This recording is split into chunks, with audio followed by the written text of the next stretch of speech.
All set? Yeah. Well, thank you, ladies and gentlemen. The Minister for Local Government has rung me this morning to advise that he's accepted the Boundary Commissioner's recommendation to give the people of Noosa and District a vote on de-amalgamation. The Minister's decision to grant a vote is an important one for Noosa and the region as a whole. The result will not only affect the people of Noosa, but all residents of the Sunshine Coast. I was elected as Mayor for the whole of the Sunshine Coast, including Noosa, and I will continue to represent the whole region to the best of my ability. Every decision I make will continue to be in the best interests of our entire region. That's what I was elected to do, and that's what I've been doing, and that's what I intend to continue doing. The Council team and I will continue to focus on getting on with the job of creating the right environment for investment and for jobs, and building a community second to none. The work is so important, it simply can't be put on hold. And we will continue to get on with the job of creating opportunities for people on the Sunshine Coast. I've consistently said, and the Sunshine Coast Council has consistently said, it respects the state government process around the issue of de-amalgamation. Council has cooperated fully with the process and will continue to do so. Council's position has been clear on the issue of de-amalgamation. It would prefer the Council to stay as one united council for one united region. I think it's important for the people who get the vote, and indeed for those who don't, to understand exactly what the costs are and how they will be affected. As I've said before, the Council team and I will focus on getting on with the job of creating the right environment for investment and jobs and building a strong community. And we'll continue to get on with the job of creating opportunities for people on the Sunshine Coast. The Boundary Commissioner's report has only been released for a short while, and I will examine it more closely before getting into the detail of the document. But I do share the concerns identified by the Commissioner, in particular the questions about the financial sustainability of both councils. We've got a strong council effectively being turned into two weaker councils. The questions raised about the ability to deliver key regional projects, such as the airport expansion and the development of the Maroochydore CBD, are a real concern for this entire region. And the detrimental effect to levels of service in tourism, together with the reduced capacity of council to contribute to the economic development of this region, should raise alarm amongst our residents. I'm now happy to take questions. Talk about the best interests of this region, how you have been at heart. Do you think de-amalgamation for Noosa is in this region's best interest? Oh, look, all along I've said my preference is for a united council, a united region. We're a very natural region, and we rely on each other for our strength. So to now potentially separate that, I don't think is in the best interest of the overall region. The local government minister was talking about how Noosa has a unique identity. Do you think that is, how do you think the rest of the Sunshine Coast will take that? The Coolum's just as beautiful, Caloundra's just as beautiful. How do you respond to that? Well, I think you've answered the question very well. The Sunshine Coast is a community of communities, and they're all unique. They all have their own image, their own brand, their own values, and I think that's important. I think what's been great over the last 4.5 years with an amalgamated council is that we get an opportunity to come together and use the leverage of that size for best effect. You said it could weaken both councils. What do you see as some of the downsides there? What ways would it weaken, do you believe? Well, in the Boundary Commissioner's report, the Queensland Treasury Corporation rates the current Sunshine Coast Council as strong. The position that will be adopted if the council is split in two will be sound for the Sunshine Coast Council and moderate for the Noosa Council. Effectively, we're turning a $31 million surplus, operating surplus, over the next 5 years under the projections of the Sunshine Coast Regional Council into a $45 million deficit across the two new councils. I think the residents of the Sunshine Coast, Noosa, Maroochydore and Caloundra, will all be very concerned about that. Why is that? Is that because Noosa brings in a lot of tourism dollars, or what's the reason for that? No, this is operating surplus, so this is our position after all the income comes in and the expenses go out. As I said, we're going to move from a $31 million surplus to a deficit of $45 million. Mark, you spoke about how you're just going to get on with it. How much does that mean now that you've basically got to run two parallel plans based on what happens in that de-amalgamation scenario? Well, we'll concentrate on doing what's best for the Sunshine Coast, and we've got great plans in place. Clearly, there is now another step in the process, and that will be the vote, which I understand, or the referendum, which I understand will occur before the end of March next year. But in terms of all of the major activities currently in play in council, we'll just continue with those. Do you see any possible conflict of interest with existing councillors who perhaps are notionally from that region? Not really. I mean, we've been quite open in council about that. We're a professional team. This has been an issue that was with us during the election, and we've understood that all the way through. Clearly there are some parochialisms, but that exists across all divisions. You mentioned the airport and the CBD in your opening address there. Are those projects still possible under a Noosa de-amalgamated council?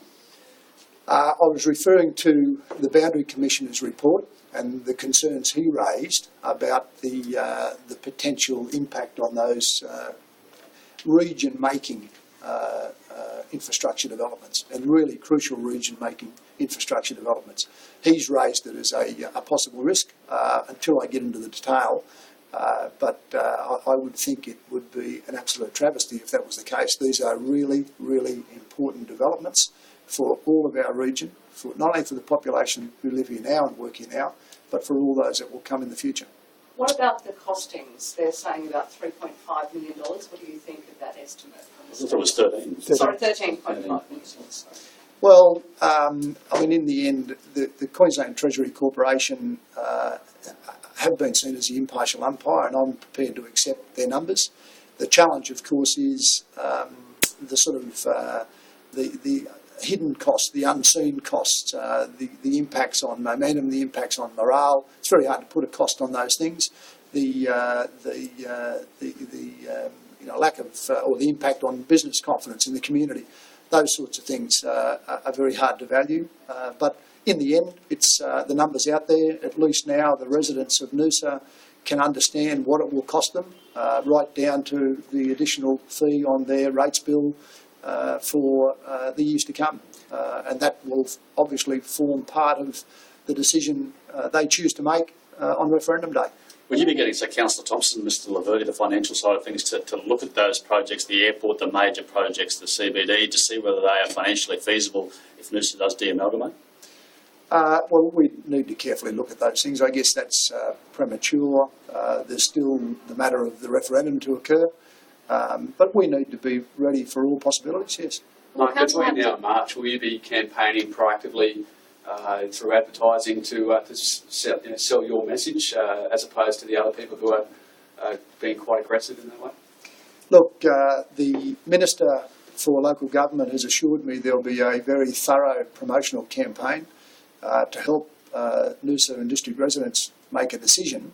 So clearly that campaign would need to cover both the yes and no case, and indeed highlight the cost, which I think is probably the significant thing. Affordability is a key word in communities, and particularly in the Noosa and district community at present.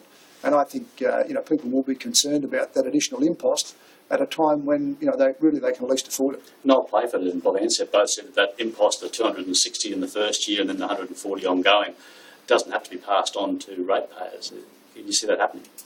I'm not aware of what their plans are, other than that this number is significantly higher than what they previously promoted. They've been pretty gung-ho, the pro-de-amalgamation people in Noosa.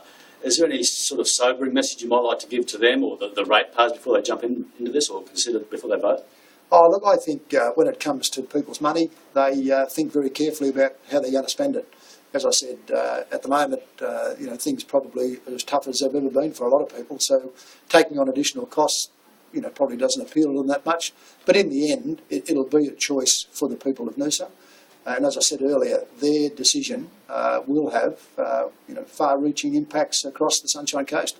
So I'd urge them to, think very carefully as they exercise their vote about their future and the future of all other residents on the coast. I know it's only early days, but what sort of impact, if any, do you think it would have on staffing and number of councillors and just what would have to happen here if the de-amalgamation was successful?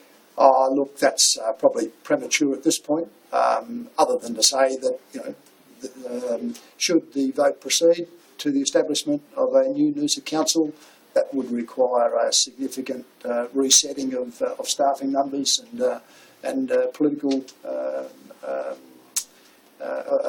councillors to represent them. Obviously, the news has been a long time coming, the report and that sort of thing. How did you feel when you got the call from David Crispley telling you that news? Oh, well, I was happy enough that he didn't wait till next Friday. It's always better to get these things out sooner rather than later. Again, I've not had a lot of opportunity to go through the detail of the report, and I think that's what's ultimately going to be important.